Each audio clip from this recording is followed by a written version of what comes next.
Hello, you wonderful people, and welcome to another episode of SuperFantaFi. This being a show where we talk about TV shows of the supernatural, fantasy, and or science fictional genre. For today's episode, I'm going to talk about the series premiere of The Banished Court Magician Aims to Become the Strongest. Great series premiere, a lot of really interesting things went down in this episode, so let's break it down. So we get introduced to one of our main protagonists, and that's Alec. He seemed just like a regular, as we find out later on, a commoner, and he's trained by a powerful magician named Eldest, who it's like, okay, early on, Alec asked him, like, why are you training me? Why are you teaching me magic?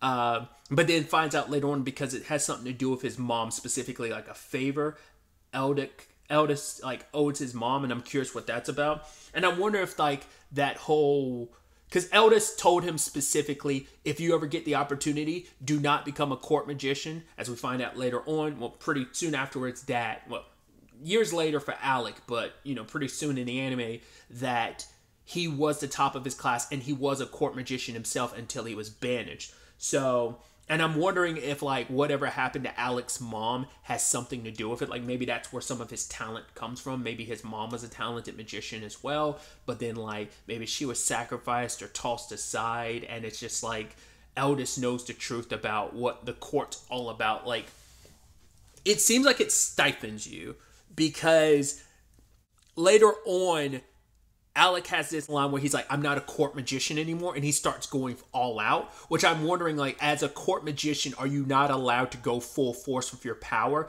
Like, is that just like an unspoken rule? Because as a court magician, you don't want to show up, because for him in particular, he was with the prince, and the prince doesn't have like a lot of magical powers, so you didn't want to upstage him. Is that what that was? It was just like you basically had to hold yourself back because your position and the prince, it's like you don't want to upstage him, even though there's another powerful mage in the group that's more offensive with their fire magic. But it seems like Alec has access to like a multitude levels of magic, but he is extremely naturally born talent, but it seemed like he probably held himself back for whatever reason because of his position as a court magician. And I'm so curious to find out why that is.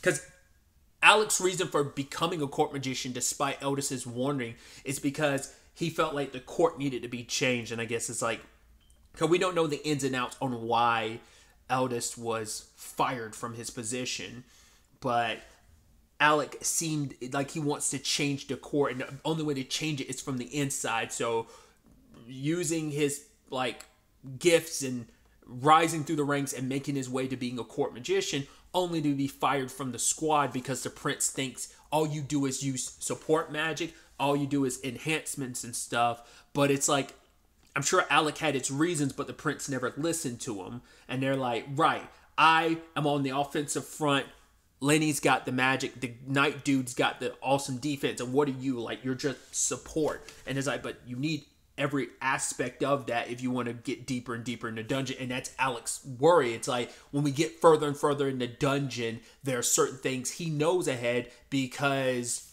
he's been deeper into the dungeon. He's been part of a group that made it and broke the record at 68 floors. Who knows like how deep it goes? You'd assume like 100 seems to be the cap, but we don't know. But he knows of the dangers of what lies ahead. So I guess maybe he held himself back too and stayed purely a supporting position because it's like, well, I already been through this, so it's a little unfair for me to really like go full hog. This is your adventure, not mine. I'm here just to support you, and me stepping out there on the front line will kind of make it all a moot point. Because he was also like appointed specifically by the king. Like I don't like, the king wouldn't give you that position without.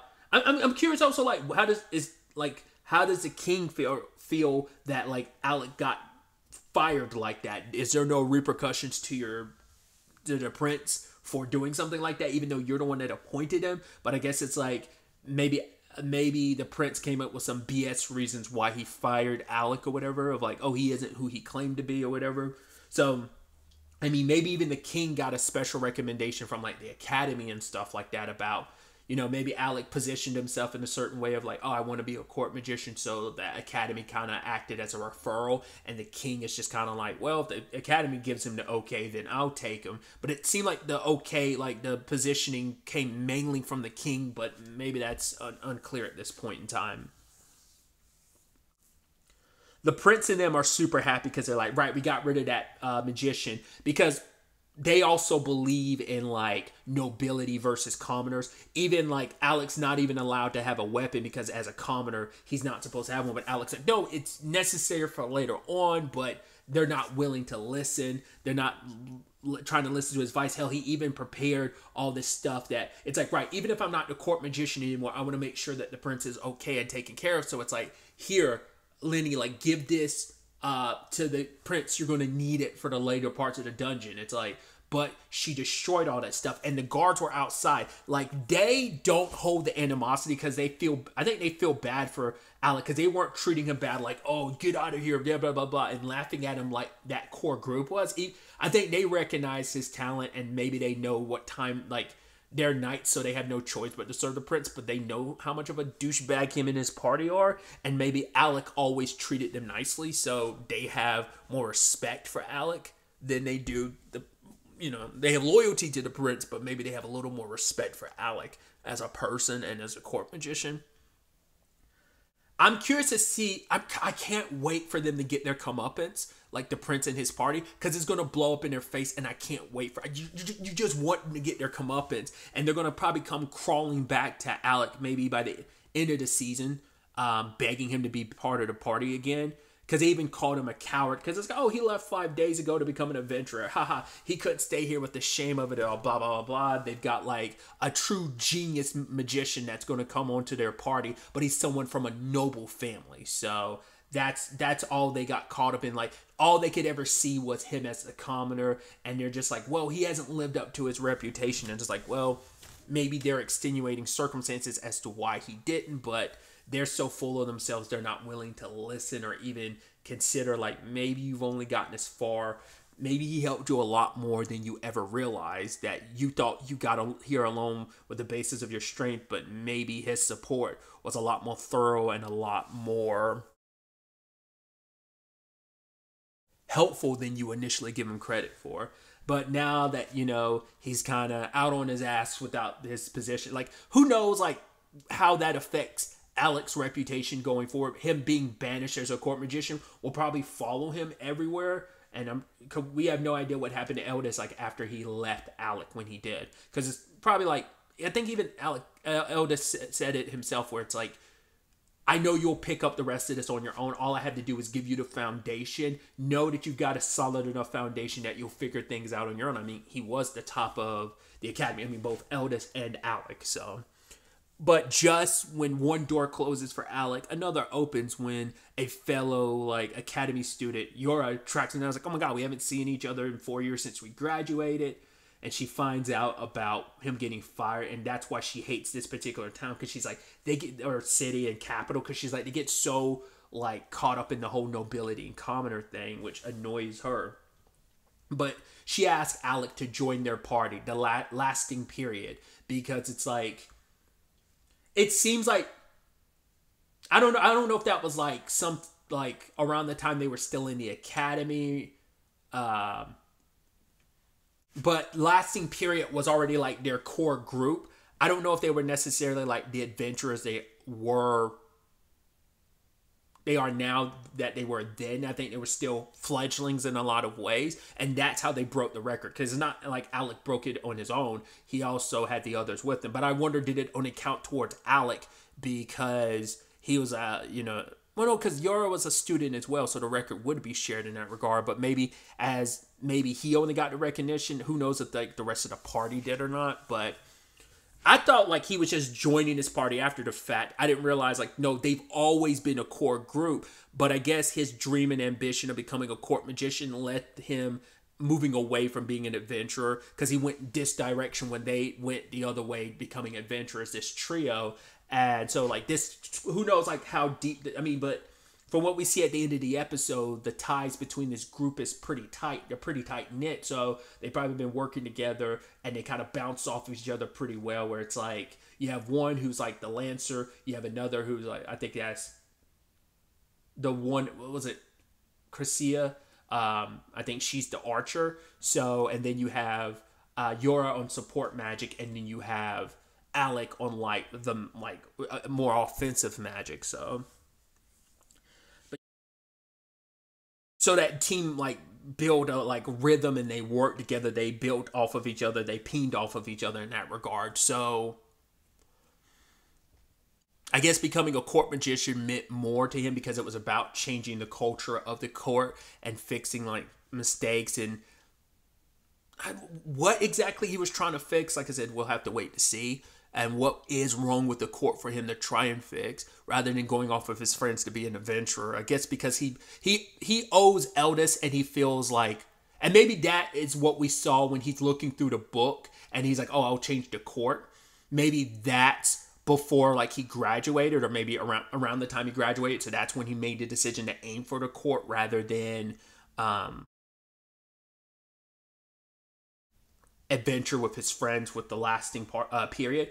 Or it could just be like, I don't know if he's been in that court magician situation, like maybe a good chunk of that time was used to work his way up to being a court magician, or maybe that whole situation was a lot more recent than we thought. Like, other than like from him being a kid and being trained by Eldest and being at the Magic Academy, like we know he graduated 4 years ago, and from present day time, but like in that 4-year period, we don't know if like he was a court magician the entire time, only like maybe a few months, maybe a few weeks of that 4 years, like at the end of, so the specificity of that is kind of unclear time frame wise. But Alec did kind of doubt himself because he's like, oh, I'm a useless court magician. And Yora's like, well, sure, who cares if you are? But it's like, that's not who we need. We need Alec and no one else. And now it makes sense why that line is what it is. It's not just because he's gifted. It's like, you're part of our team. Like, no one could, like, we would never want anyone else but you because we are a squad. We are a team. And so he accepts the position and goes off with her. But the problem is, like, as he wants to sign up at the guild, he can't, because basically there's like a trial period of like you have to get a pass, but you can only get that after being an adventurer for 2 years, because as a non-registered member of the guild, as a non-registered adventurer, you can only go to like the 13th floor of any dungeon. At any deeper, you need a pass, and to get one, you need to be registered as you need a pass to be registered as an official adventurer. And Crescia was supposed to like handle that, but like her like attitude, like, and the lady that's there, the receptionist, is kind of like, yeah, she threatened me with that. And it's just like, Yora's beating herself up. She's like, I'm so stupid. I knew I shouldn't have left it to her to do it. So, but it's like, all right, we'll kind of work your way back into this until we figure something out. And so they're going through some dungeons, because the city they're in is like the city of dungeons. So they enter one, and Yora's doing her best to kind of help pick Alec up. It's like, no, like, until you're back at full strength, like, you can trust my support. Like, I have the best support skills in our class, right? But realizing, right, I don't need to hold myself back. Like, I'm not a court magician anymore. I'm an adventurer now. So he goes full haul. I mean, it was also interesting too, seeing like him using his essentially his wand like a sword was really interesting, because I was like, oh, that's fascinating. Because it immediately makes me think of, oh god, I think it reminds me of, god, what's this, there's a JRPG, pretty sure it's a JRPG, yeah, because it's Bandai Namco, I believe, yeah. Eternal Sonata. It's like a fantastical game where like the musician Frederick Chopin is basically he's isekai'd into a world, because it's like supposed to be him on his dying deathbed, ends up in this world known as it ends up in this more fantastical world where basically only people who are sick and dying can use magic or something like that. Either way, the reason why I was bringing that up, because he's one of the playable characters, and if I remember correctly, I haven't played the game in so long. It was a 360 game, PS3 and 360, I believe. But it was he uses a baton, because Frederick Chopin was like a very renowned musician, but like in the video game, he's using a baton as like he could go up and whack you with it. Like it kind of it immediately made me think of that. I guess it's also no different from like any other game where like you start off with like a wooden sword or something, like a Kingdom Hearts or yada yada, so on and so forth. So it's just, I guess it's no different, but it's just like seeing a magician. I was literally about to combine magician and musician in one word. Sorry. A magician on the offensive like that, like he's dashing around. I guess because she boosted his parameters, and so he was able to kind of have enhanced like speed and stuff. So he's zipping around, cutting down these like insect creatures. But I was like seeing a mage on the front lines like that in a more offensive. I mean, once again, it makes sense magic wise, but like on the physical front, just attacking like that was just so interesting. But burned all of them. But then later on, he burns like this giant like worm creature, and Yura was able to like protect herself by like putting up like a defensive barrier. So showcasing our boy Alec is kind of getting fully back in the swing of things, kind of picking himself up both physically and psychologically in a way. So I don't know, just kind of an interesting start. It's going to be interesting when he kind of reunites with the others after all this time as well, too, and see where they go. Once again, especially because of the past situation, like, how do you navigate that? Because you'd have to wait 2 years for Alec to officially, like, so how do you get around that? You're trying to go to the deeper parts of a dungeon are kind of impossible now, but maybe they'll find a, not roundabout way, but maybe they'll find a route that'll allow them to do that. We'll ultimately have to wait to see where all this goes. But I'm really, obviously, I brought it up earlier. The thing I'm the most excited to see is when the prince and his crew finally get their comeuppance, and maybe word will start spreading about Alec and their accomplishments, and it'll kind of make him realize how much of a prick he was about the whole situation. But even if the situation arises, Alec's not going to go bad, because being an adventurer with the lasting period is going to be where he belongs, you know? And maybe that's, like I said, the whole situation will give us more insight into what he, like I said, was really trying to aim for, and why Otis told him from the beginning not to become a court magician, and how this all relates to its mom. I mean, is his dad still alive? Was he being raised by other relatives? Was he at an orphanage? Because like when we got introduced to Alec, he's just fishing, so we don't know if he has any other family, if he has any friends. Like a lot of that is unknown, and we'll have to wait to see where things go from here to potentially get more clarity on everything. But I'm very excited to see where things go from here. Till the next time we meet, be happy, be safe, live life to the fullest, and enjoy it. Good day and goodbye.